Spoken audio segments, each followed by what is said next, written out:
Hello class, today we're going to talk about what broke this camel's back, and it's going to be the causes of the American Revolution. Hold on to your seats, people. Alright, so first off, the colonists felt that England wanted to control them. They felt that it was unfair for England to ask them to pay for the cost of the French and Indian War that happened 10 years prior.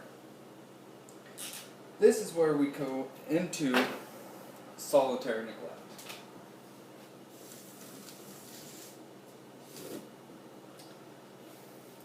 What solitary neglect is the British, they left the colonists alone.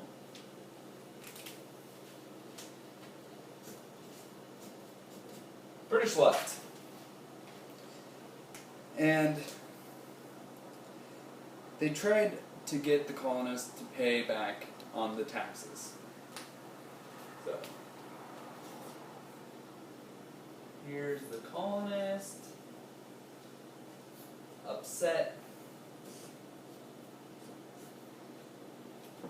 because he has a tax. So he's upset. At this point, the colonists already formed their own government. And it was usually by district, by region. And so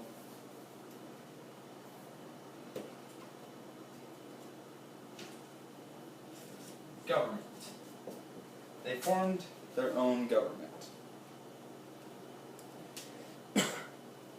And they were managing their own affairs by electing officials and having certain officials represent them. If you remember, there were 13 original colonies.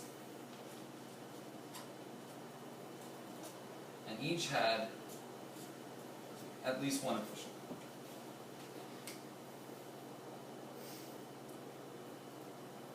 Now, the colonists, they were really mad about the taxes, as you can see. And so, this is where the term taxation without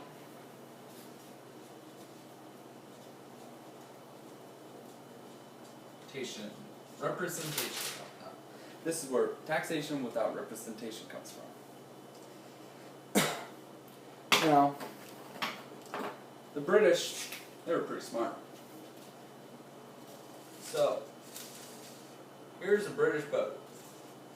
And if you remember what a Union Jack looks like, just assume that little flag up there is a Union Jack. So, the British, they wanted to control the trade and the taxes of the American ports. Colonies, they would provide the raw materials. So, let's just say trees and stuff. Alright? Raw materials. So, and the only imports that the colonists would get are from these here British ships. So, let's make a bridge that they're coming down and crates of stuff. And this is where all of the colonists would get their goodies, their tea and refined sugar that they would send to Britain, and Britain would send back. Some goods were only sold to England.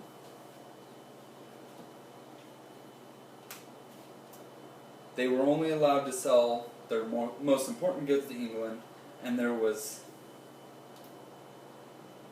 more of a restriction selling to other people, other nations.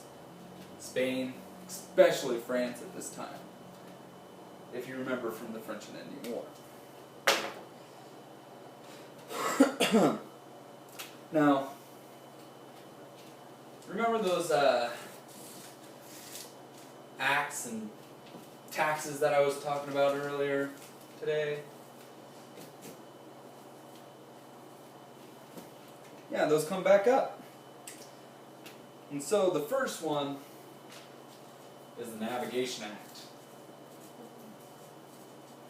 And this act, it restricted colonial trade. So it was basically British mercantilism. But that didn't stop the colonists. What would? They smuggled. And do you know what smuggled means? It means going behind the British back to sell to other nations. This is where they made their money. This was all because of our good friend, solitary neglect.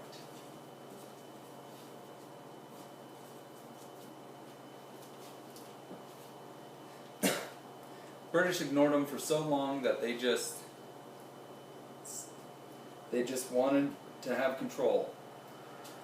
The colonists did. The next act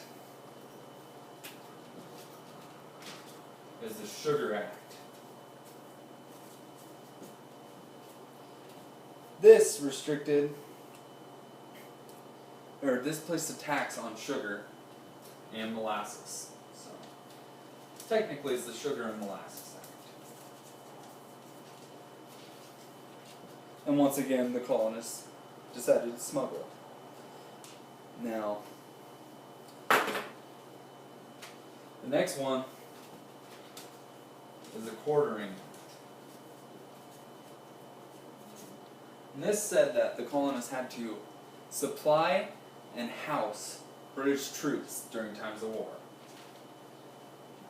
But colonists didn't like that they were supplying British troops. So this act fizzled out. The next act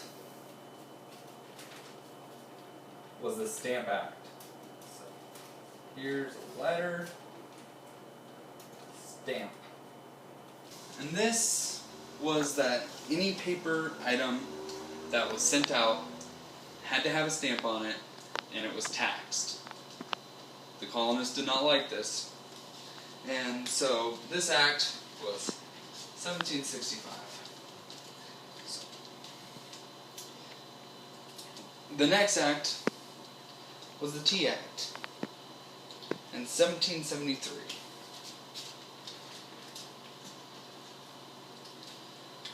And what this act did was it ended with the Boston Tea Party. The Boston Tea Party is where they took tea and dumped it into the Boston Harbor. And to conclude all of these acts, the British, in response to the Boston Tea Party, passed the Intolerable Acts, and it closed the ports, and this is when the First Continental Congress met.